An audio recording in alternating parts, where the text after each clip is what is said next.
when you're climbing up the helicopter is another one of my favorite moments because that's what separates these movies from other movies. In another movie that's a wide shot, it's a stunt double, he climbs up really fast. They shoot on a stage with green screen. Yeah, you have that camera right there, and in real time, it's just watching you just kind of get up there. Yeah, we got that helicopter that pulls back, and it's just watching, and I'm just climbing up. Is that a hard one? It was hard. You're the first person to ask me, climbing up that rope, that was hard. It was cold.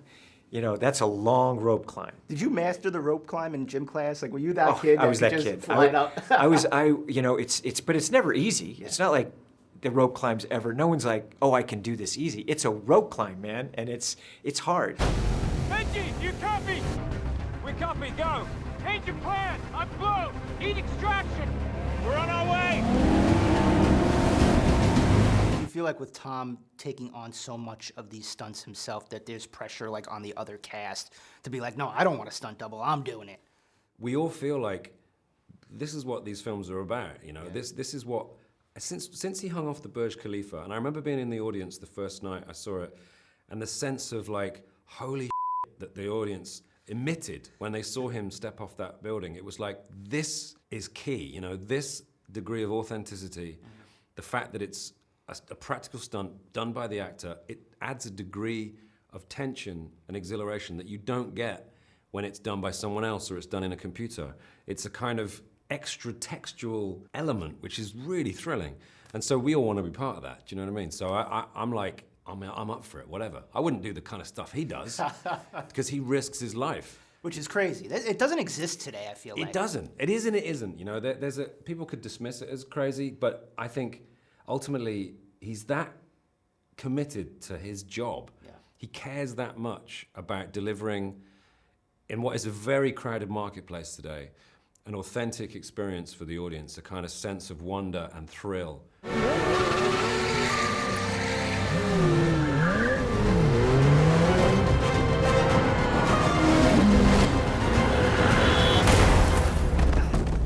Why do you think these movies, how do you think they separate themselves from other action movies, the Mission Impossible movies? What do they bring to the table that's maybe different from what you'll see in another action movie? Well, you know, Mission has, you know, they're in that sweet spot of it being number 6 and a built-in core audience who loves it, who are, you know, fanatic about it because they're, you know, the elements that the Mission and Tom Cruise bring to it. You know, each time out, you know, of course, with the huge stunt pieces and the familiarity of the characters and the friendships, relationships, and the things you've come to expect, that iconic opening, you know, that music, those masks, you know. So it's a familiarity, but also it's big surprises every time they come out. And that's why I want one of my own men on the scene to appraise the situation. Agent Walker, Special Activities. His reputation precedes. You use a scalpel. I prefer a hammer.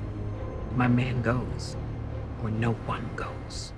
So what's more demanding, playing Superman or starring opposite Tom Cruise in a Mission Impossible movie?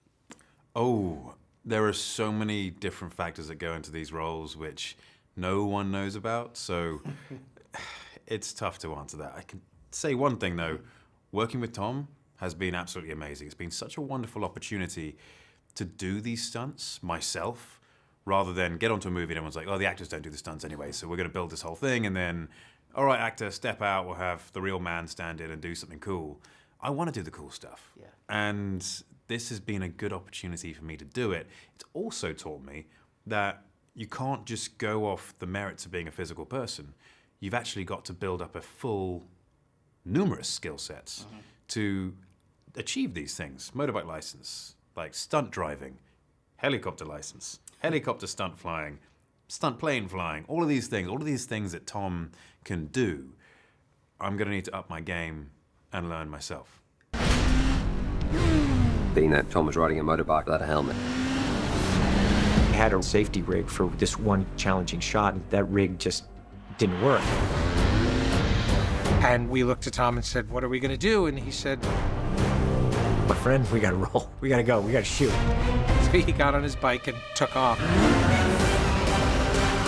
That's Tom riding the motorcycle against traffic around the Arc de Triomphe. Because I feel like in these movies, location is so important because once you set a location, it automatically becomes a main character in this movie. I love the nooks and crannies of Paris, you know, from the mountains of New Zealand or the snow. When do you set a location? How early does that happen? In the case of this movie, before I ever started writing the script. Really? Yeah, I had a rough outline of what the movie was. Some ideas in terms of the dialogue and the characters. I knew what the opening scene of the movie was, but I was very specific with the studio. Having learned on Rogue Nation, I'm not even going to start writing until I know where I'm shooting it. Because what you end up doing is you write a scene, and then you're trying to find a location to fit it, and you always end up compromising either the scene or the location. So we went to Paris, and we picked all of those streets, and we went to New Zealand and picked all of those valleys and nooks and crannies. Yeah. London, we figured out the foot chase, and we worked all of that out ahead of time, knowing where we were going to shoot. Because basically what I tell my location guy, he says, well, I don't know where this scene is taking place. And I said, you find me a place that looks cool, and I'll tell you what's happening. You don't understand what you're involved in. You need to walk away. Please don't make me go through you. I was so happy when they said that they wanted her to come back, because I thought she was so good and such a good character. And yes, in the Me Too world and female strength, etc., but she was a bloody good human being to play. And there was nothing I wanted to change, but I wanted to maintain her individuality and her balance, but not the good and evil, but her constant standing on the grey line, where we don't know where we have her. Definitely between her and Ethan Hunt. Yeah. You know, you don't know. Is she on his side or is she against not? him? Yeah. And that, for us all, was so important, because I think Ethan needs an equal to throw him off a bit. Otherwise, he's just undeadly, isn't he? Yeah. Ethan, that's not who we are. Maybe we need to reconsider that.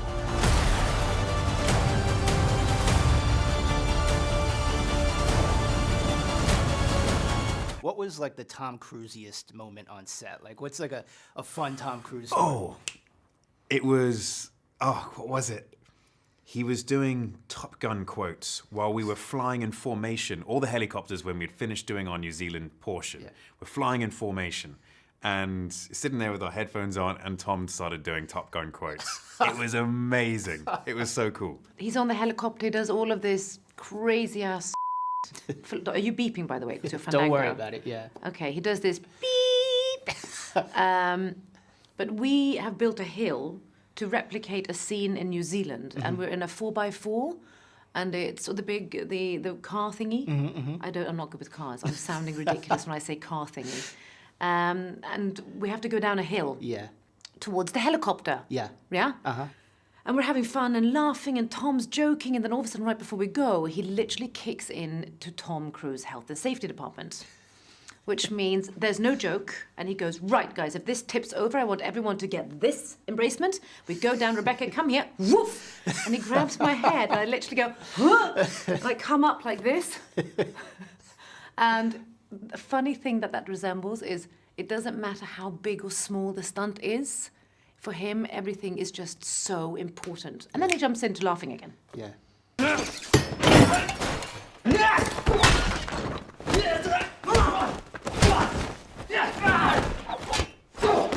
You know, you had said that in order to direct the second Mission movie, you wanted it to look like as if it came from a different director visually. And I'm curious to know, what were some of your inspirations kind of coming into this movie in terms of achieving that?